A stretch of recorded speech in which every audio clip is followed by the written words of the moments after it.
Hello बच्चों, इस video में मैं आपके साथ डिस्कस कर रहा हूँ क्वेश्चन जो कि फिजिक्स में आया था 2025 में सेट 55/1 में आया था। ठीक है, अब इस क्वेश्चन में आपको क्या दे रखा है, फोर्स की वेरिएशन दे रखी है 1/r² के साथ। एक ग्राफ में शो कर रखा है कि फोर्स 1/r² के साथ कैसे वेरी कर रहा है।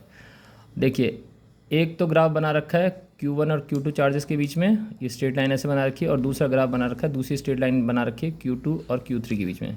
सपोज ऊपर वाली फोर्स को मैं अट्रैक्टिव मान लेता हूँ, नीचे वाली फोर्स को मैं रिपल्सिव मान सकता हूँ। दैट मीन्स Q1 Q2 के बीच में अट्रैक्टिव फोर्स और Q2 और Q3 के बीच में रिपल्सिव फोर्स लग रही है। ठीक है, अब उन्होंने ये भी बोल दिया कि Q2 पॉजिटिव है और उसका मैग्नीट्यूड सबसे कम है, यानी कि पहला ऑप्शन और चौथा ऑप्शन ही सही हो सकता है, क्योंकि इसी में क्या है, इन दोनों में ऑप्शन में Q2 का मैग्नीट्यूड सबसे कम देखा रखा है। अब देखिए यहाँ पे मैं क्या करना है, इस एंगल को मैं θ1 मान लेता हूँ, इस एंगल को मैं θ2 मान लेता हूँ। अब जब इन दोनों एंगल का मैं tan निकालूंगा, मीन्स tan θ1 या tan θ2 निकालूंगा, तो ये क्या रिप्रेजेंट करेगा, स्लोप को रिप्रेजेंट करेगा। अब देखिए, स्ट्रेट लाइन की स्लोप का फॉर्मूला होता है y=mx+c।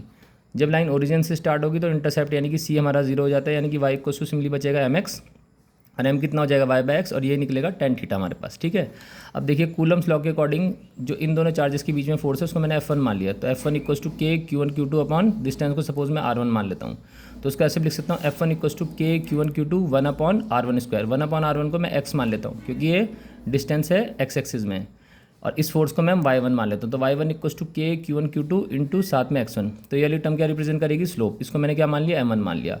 सिमिलरली मैंने दूसरे चार्जेस के बीच में भी लिख दी, Q2 और Q3 के बीच में भी लिख दी, F2 = k Q2 Q3 upon इस डिस्टेंस को मैंने r2² मान लिया। अगेन 1/r2² को मैं x2 मान लूँगा, तो अगेन ये वाला फॉर्मूला पे कितना हो जाएगा, इस फोर्स को मैं क्या मान लूँगा, F2 को मैं y2 मान लूँगा, y2 = k Q2 Q3 into x2, यानी कि ये वाली टर्म अगेन क्या रिप्रेजेंट करेगी, स्लोप को रिप्रेजेंट करेगी। ठीक है, तो अब देखिए हमें देखो यहाँ से पता ही चल रहा है कि ये एंगल ज़्यादा है, ये वाला एंगल कम है, तो ये वाली स्लोप ज़्यादा है, ये वाली स्लोप कम है, यानी कि ऊपर वाली स्लोप को m1 मान लूँगा, नीचे वाली स्लोप को मैं m2 मान लूँगा। तो मैं लिख सकता हूँ कि that m1 is greater than m2।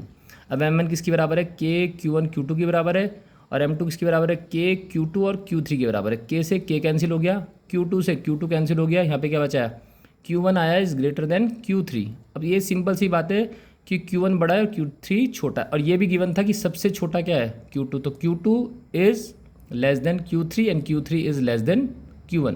तो यहाँ पे ऑप्शन कोई दिख रहा है, Q2 is less than Q3 and Q3 is less than Q1, यानी कि सबसे अप्रोप्रिएट ऑप्शन हमारा ये है। दैट मीन्स का पहला ऑप्शन क्या हो जाएगा, राइट हो जाएगा।